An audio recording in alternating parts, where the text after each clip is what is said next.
Nagar Kurnool MP Mallu Ravi మాట్లాడుతున్నారు. Live ద్వారా చూద్దాం. రాహుల్ గాంధీ గారు భారత్ జోడో యాత్ర ఒక్కటే కాకుండా దాని తరువాత భారత్ జోడో న్యాయ యాత్ర ఎక్కడి నుంచి చేశాడు? మన మణిపూర్ నుంచి బొంబాయి వరకు, మణిపూర్ నుంచి ముంబై వరకు భారత్ జోడో న్యాయ యాత్ర అనేటటువంటి కార్యక్రమాన్ని తీసుకొని మొత్తం భారతదేశంలో యువకుల్ని, పీడితుల్ని, బాధపడితే వాళ్ళందరినీ ఐక్యం చేయటమే కాకుండా చైతన్యవంతులు చేశాడు.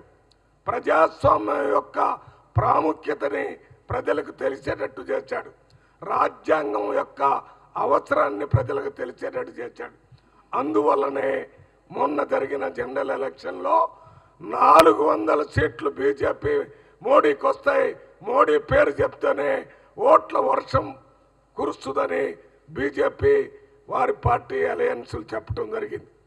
రాహుల్ గాంధీ గారు ఈ భారతదేశంలో భారత్ జోడో యాత్ర, భారత్ జోడో న్యాయ యాత్ర వల్లనే ప్రజలందరూ వారిని 240 సీట్ల వరకే ఆపు చేశారనంటే ఇదంతా రాహుల్ గాంధీ గారి యొక్క ఈ భారత్ జోడో యాత్ర, భారత్ జోడో న్యాయ యాత్ర ప్రజల్ని, ముఖ్యంగా యువకుల్ని, మహిళల్ని, పీడితుల్ని, బాధితుల్ని అందరినీ చైతన్యం చేయటం వల్లనే ఇవాళ ఈ రకంగా 242 సీట్లకే పరిమితం చేసి 3 కాళ్ళ మీద నడిచే గుర్రంలాగా ఇవాళ ప్రభుత్వం నడుస్తుంది. గుర్రం అంటే 4 కాళ్ళు ఉండాలి, పరిగెత్తేటట్టు ఉండాలి.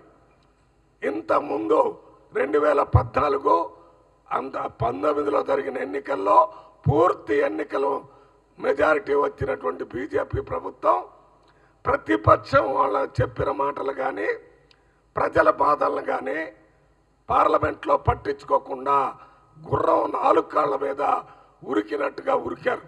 ఇవాళ వాళ్ళ చేతిలో 3 కాళ్ళు ఉన్న గుర్రం వచ్చింది. ఉరకటం కాదు, నడవటం కూడా చేతకాని పరిస్థితిని ఈ భారతదేశ ప్రజలు తీసుకొచ్చారంటే ఆ గొప్పతనం రాహుల్ గాంధీ వల్లనే జరిగింది. ఇవాళ ఒక్క పిలుపు, ఇవాళ రాహుల్ గాంధీ గారి జన్మదినం సందర్భంగా గాంధీ భవన్కి రావాలంటే స్వచ్ఛందంగా యువకులు పెద్ద ఎత్తున వచ్చారు.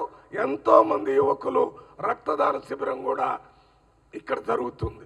ఇవన్నీ ఆ రాహుల్ గాంధీ కలిగించినటువంటి చైతన్యం, రాహుల్ గాంధీ గారు చెప్పినటువంటి మార్గంలో రాజ్యాంగాన్ని రక్షించాలని, ప్రజాస్వామ్యాన్ని రక్షించాలని, దాంతోపాటు ప్రజాస్వామ్యంతో స్వేచ్ఛ స్వతంత్రాలు ప్రజలకు ఉండాలని యువకులు ఉద్యమం చేస్తున్నారు. రాష్ట్రంలో రేవంత్ రెడ్డి గారు ముఖ్యమంత్రిగా రాహుల్ గాంధీ గారు అడుగుజాడల్లో నడిచి రాష్ట్రంలో రక్తపాత విప్లవాన్ని తీసుకొచ్చిన నాయకుడు రేవంత్ రెడ్డి.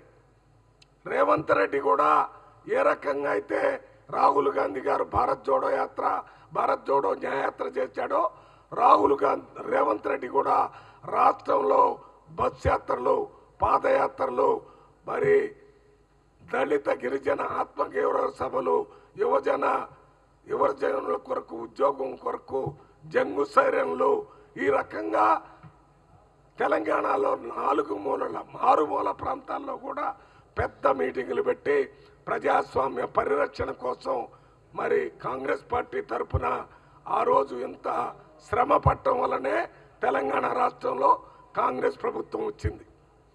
నిన్న మొన్న జరిగినటువంటి పార్లమెంట్ ఎన్నికల్లో రాష్ట్రంలోకి వచ్చినప్పుడు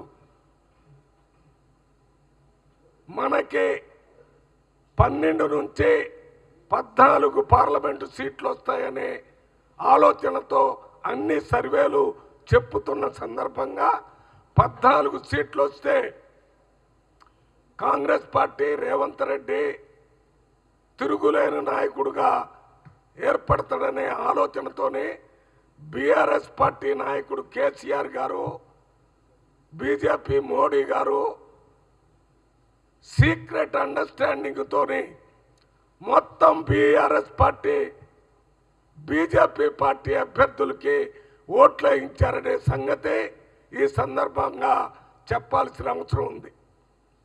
అందువల్లనే